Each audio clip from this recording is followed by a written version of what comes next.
Hello everyone, Shri भगवान दास तोदी महाविद्यालय लक्ष्मणगढ़ के यूट्यूब चैनल पर आप सभी का स्वागत है। पिछली जो अपनी कक्षा थी उसमें हम पढ़ रहे थे इन्वर्टिब्रेट में ही कॉकरोच के बारे में, जो कुकारेचा जिसको नाम हमने दिया था, जो कि एक स्पेनिश वर्ड है। और इस कॉकरोच के अलग अलग जो सिस्टम है, वो चाहे नर्वस सिस्टम हो, एलिमेंट्री कैनाल हो, इन सब के बारे में अपन ने स्टडी की थी। आपने जब एलिमेंट्री कैनाल के बारे में स्टडी की थी उस वक्त एक वर्ड आया था मेलपिगियन ट्यूब्यूल, और उस वक्त मैंने कहा था कि ये मेलपिगियन ट्यूब्यूल जो है वो रिलेटेड है, इसके एक्सक्रीटरी या उत्सर्जी तंत्र से रिलेटेड है और इसमें उत्सर्जन में ये हेल्प करता है।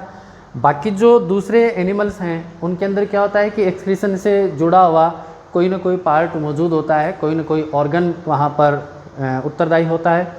यहाँ पर भी क्या है, जो मेलपिगियन ट्यूब्यूल हैं वो क्या करती हैं, नाइट्रोजनस वेस्ट को रिमूव करने में हेल्प करती हैं। पहला सवाल यहाँ पर खड़ा होता है कि मेलपिगियन ट्यूब्यूल जो वर्क कर रही हैं, जो नाइट्रोजनस वेस्ट को हटा रही हैं, रिमूव कर रही हैं, जो कि यूरिक एसिड के रूप में यहाँ से रिमूव होता है, तो ये यूरिक एसिड बनता कहाँ से है? तो यूरिक एसिड आपको बता दें कि यूरिक एसिड जो है वो एक तरीके के जो प्रोटीनियस जो पार्ट जो हैं, जो एनिमल भोजन के रूप में ग्रहण करते हैं, उनके अंदर जो बनने वाले जो नाइट्रोजनस वेस्ट हैं, वो नाइट्रोजनस वेस्ट के रूप में जो है यूरिक एसिड को रिमूव यहाँ पर करवाया जाता है। इसका मतलब ये यूरिकोटेलिक टाइप का एनिमल है और टेरेस्ट्रियल एनिमल है ये। और इस टेरेस्ट्रियल एनिमल के अंदर किस तरीके से एक्सक्रीशन की प्रक्रिया जो है मेलपिगियन ट्यूब्यूल, फैट बॉडी या यूट्रिकुलाई मेजोरस जो हैं या नेफ्रोसाइट्स जो हैं उनके द्वारा करवाई जाती हैं, उनकी स्टडी आज अपन करेंगे। तो आज का अपना टॉपिक है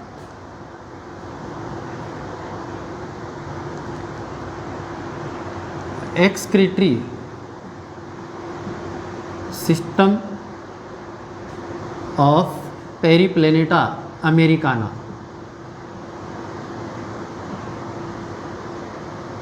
या फिर कॉकरोच। पेरिप्लेनेटा अमेरिकाना के अंदर किस तरीके से एक्सक्रीशन की जो प्रक्रिया है वो संपन्न करवाई जाती है। तो पहले मैं आपको बता दूं, अभी जैसे मैंने रिपीट कहा था कि यहाँ पर कौन कौन सी चीज़ें हैं एक्सक्रीशन के लिए, जो उत्तरदायी यहाँ पर जो पार्ट हैं एक्सक्रीटरी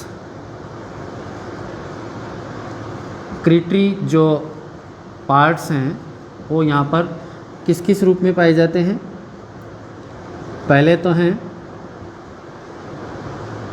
मेलपिगियन ट्यूब्यूल्स के रूप में। दूसरा जो यहाँ पर एक्सक्रीशन का कार्य जो है वो फैट बॉडीज़ के द्वारा भी संपन्न करवाया जाता है, जो कि हीमोलिम्फ के अंदर यहाँ पर मौजूद होती है। तीसरी जो है यहाँ पर यूट्रिकुलाई मेजोरिस,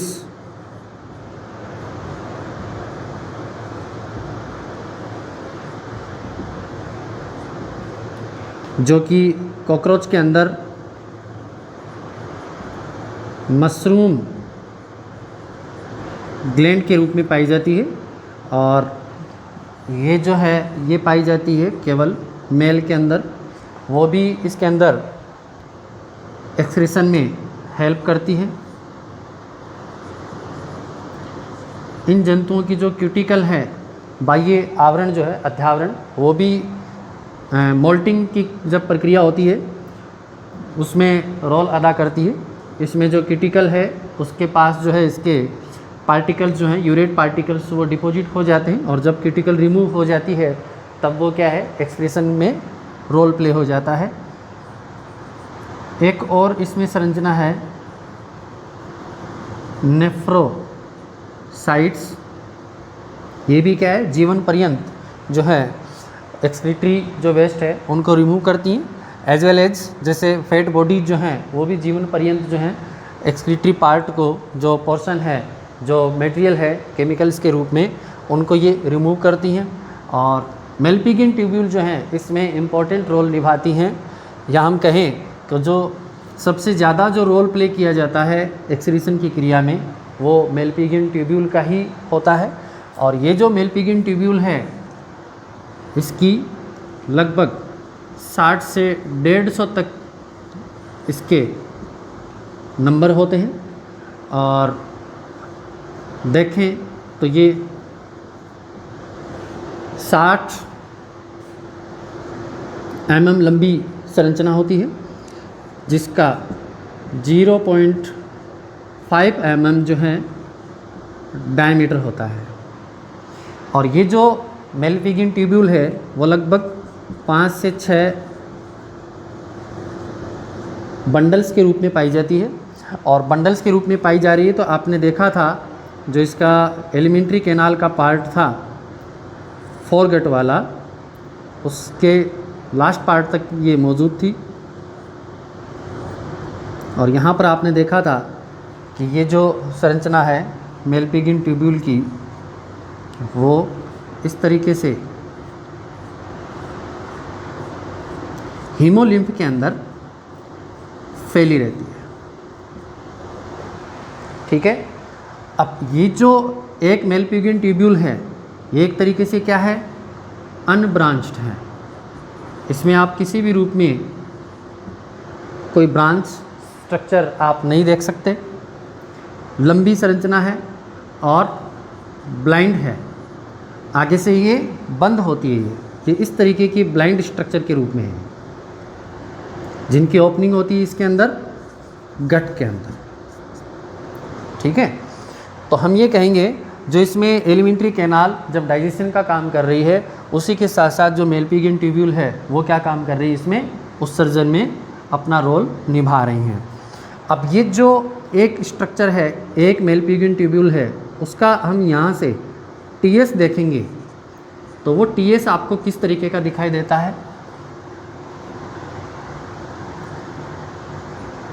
गोल स्ट्रक्चर है ये, इस तरीके की लंबाई में फैली हुई,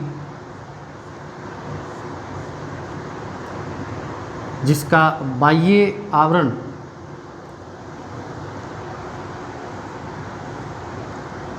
इसकी जो बाह्य लेयर है वो पेरिटोनियल शीथ के रूप में जानी जाती है।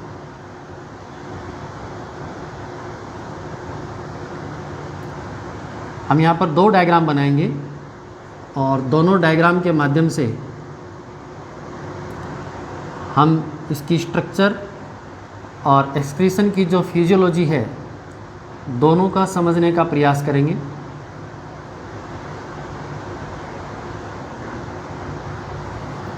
ये यहाँ पर पेरिटोनियल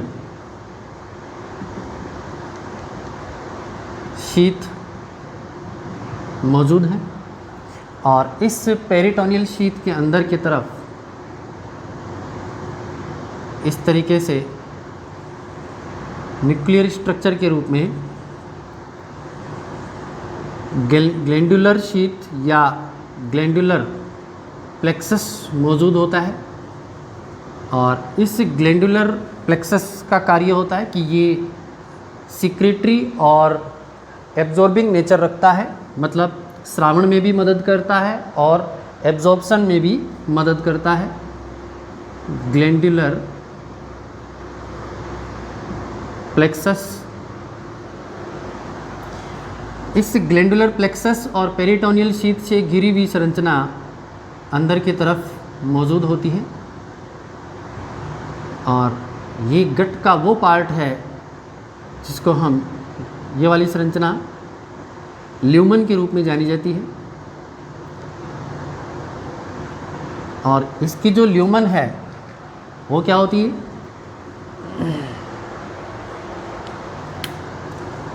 इस तरीके से मौजूद होती है। मतलब ये ब्रश बॉर्डर का निर्माण करती है।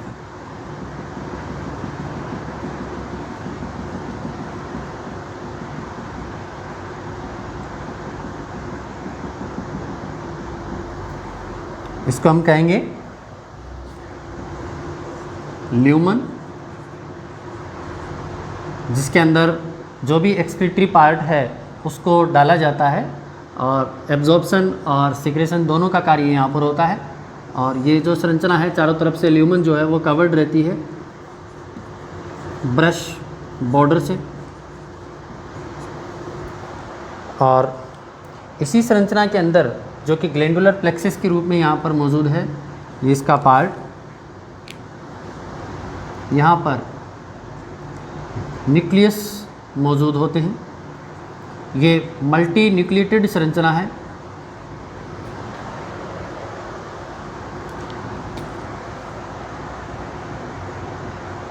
इस तरीके से ये मल्टी न्यूक्लिएटेड स्ट्रक्चर है जिसका कार्य महत्वपूर्ण है यहाँ पर।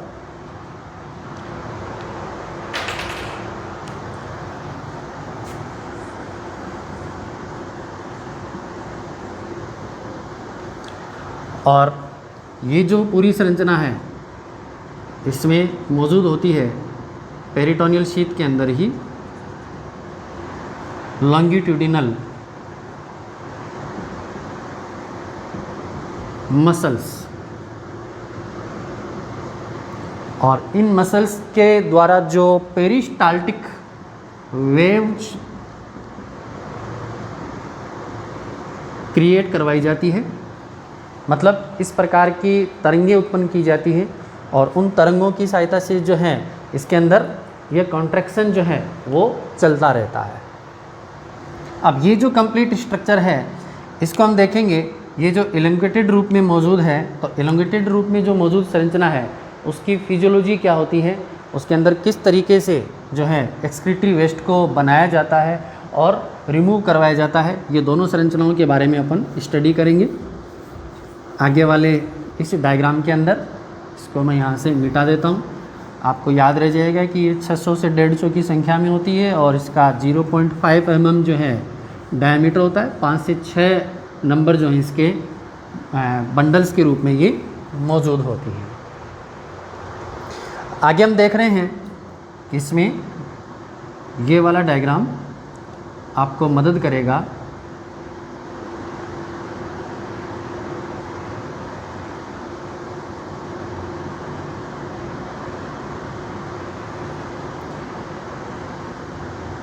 ये इस तरीके से साइड में गट इसकी मौजूद है और इस गट से दूसरी जो मेलपिगियन ट्यूब्यूल हैं वो भी क्या हैं, जुड़ी हुई हैं।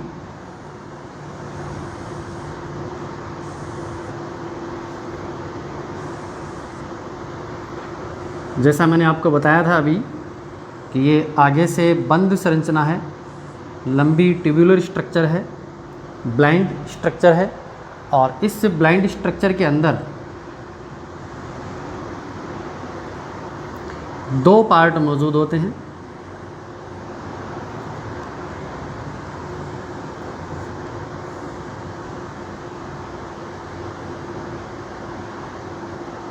यहाँ पर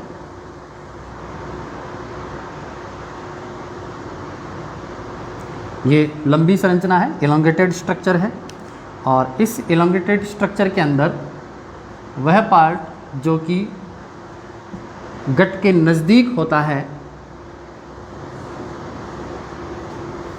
और वह पार्ट जो कि गट से दूर होता है। नज़दीक वाला सिरा जो है वो समीपस्थ सिरे के रूप में जाना जाता है और इसकी नेचर होती है कि ये एब्जॉर्बिंग नेचर रखता है।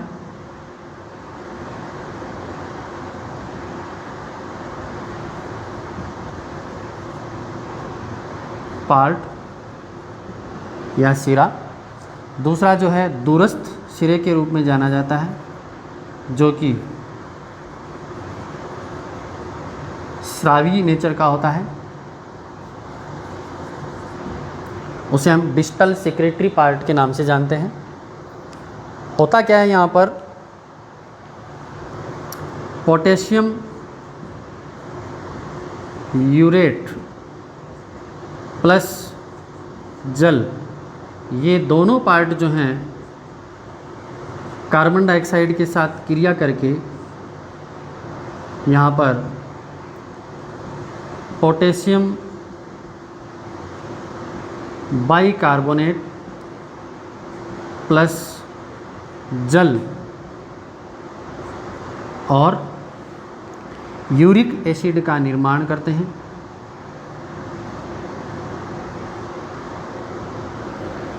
ये जो यूरिक एसिड है, इस यूरिक एसिड को तो गट के अंदर ट्रांसफ़र कर दिया जाता है। ये जो कंप्लीट स्ट्रक्चर है, ये मैंने आपको बताया अभी कि ये न्यूक्लिएटेड स्ट्रक्चर है इस तरीके की। इसको आप पूरा बना लें, बीच में से आप थोड़ा स्पेस खाली दे दें क्योंकि ये लंबी स्ट्रक्चर है। आप स्पेस वहीं पर दें जहाँ आपने लिखा है प्रॉक्सिमल और डिस्टल एंड।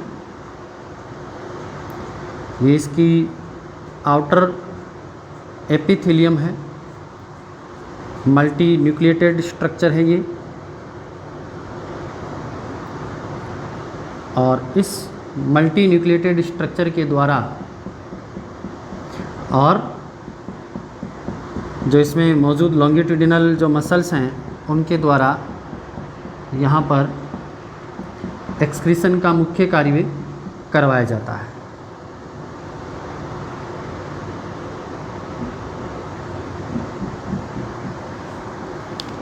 इसको आप डॉट डॉट से शो कर दें जिससे ये पता चले कि भी ये लंबाई में मौजूद संरचना है। अब ये जो संरचना है जिसको हम कह रहे थे मेलपिगियन ट्यूब्यूल, मेलपिगियन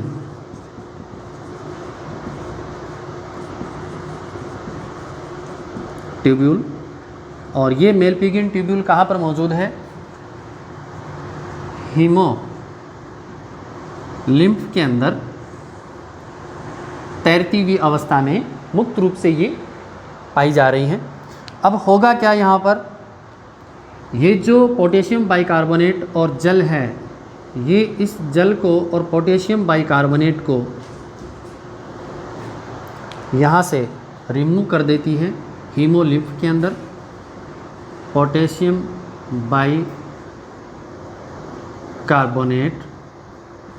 प्लस जल को ये बाहर की तरफ त्याग देती है। कौन सा वाला पार्ट? जो कि एब्जॉर्प्शन वाला नेचर है, एब्जॉर्बिंग नेचर है।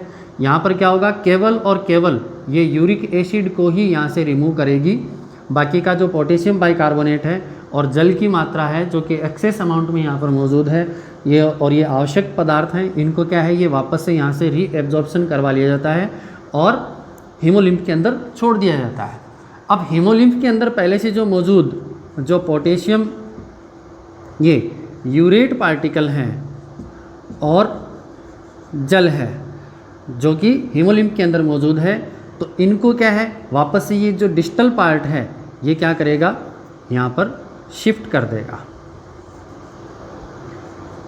ठीक है, तो ये जो संरचना है जिसमें कि जो आपने फिजियोलॉजी पढ़ी है, इसकी जो कार्यकी पढ़ी है, इस कार्यकी के अंदर क्या होता है, पोटेशियम यूरेट पार्टिकल और जल जो हैं वो कार्बन डाइऑक्साइड के साथ क्रिया करके यहाँ पर पोटेशियम बाइकार्बोनेट और जल का निर्माण करते हैं और उसके साथ में यहाँ पर बनने वाला यूरिक एसिड है उसको तो गट में ट्रांसफ़र करवा दिया जाता है। बाकी का जो रिमेनिंग जो पार्ट है पोटेशियम बाइकार्बोनेट और जल का, उसको ये हीमोलिम्फ के अंदर ट्रांसफ़र कर देता है और यहाँ से वापस ये चक्कर जो है वो लगातार चलता रहता है। तो यहाँ आपने दो डायग्राम देखे हैं, दोनों डायग्राम को मैं यहाँ लिख देता हूँ। एक तो क्या है, TS of showing figure showing transfer section of Malpighian tubule, और बी है showing physiology of excretion in Malpighian tubule. ठीक है, तो ये जो दोनों स्ट्रक्चर आपने देखी और दोनों जो डायग्राम आपने देखे, दोनों डायग्राम में हमने ये पढ़ने की कोशिश की कि मेलपिगियन ट्यूब्यूल जो हैं उनका क्या रोल रहता है और वो एक्सक्रीशन में किस तरीके से अपनी भूमिका निभाते हैं।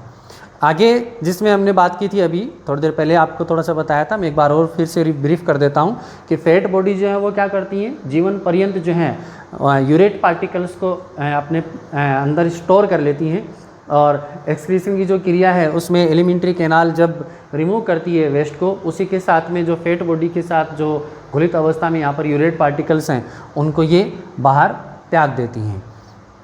तीसरा, इसके अंदर यूट्रिकुलाई मेजोरिस जो होती है उसके चारों तरफ मौजूद जो संरचना है वो जैसे मशरूम ग्लैंड जो है जो कि नर के अंदर मौजूद होती है, उसके चारों तरफ भी इस तरीके की संरचनाएं मौजूद होती हैं जो क्या करती हैं, उसी हीमोलिम्फ से एक्सक्रीटरी वेस्ट को जो है इकट्ठा करती हैं और इकट्ठा करने के बाद उनको बाहर त्याग देती हैं। खासकर जब ये निषेचन में जब प्रक्रिया पाई जाती है उस वक्त फर्टिलाइजेशन के समय जो है ये क्या करते हैं, बाहर त्याग देते हैं जो एक्सक्रीटरी वेस्ट होता है उसको।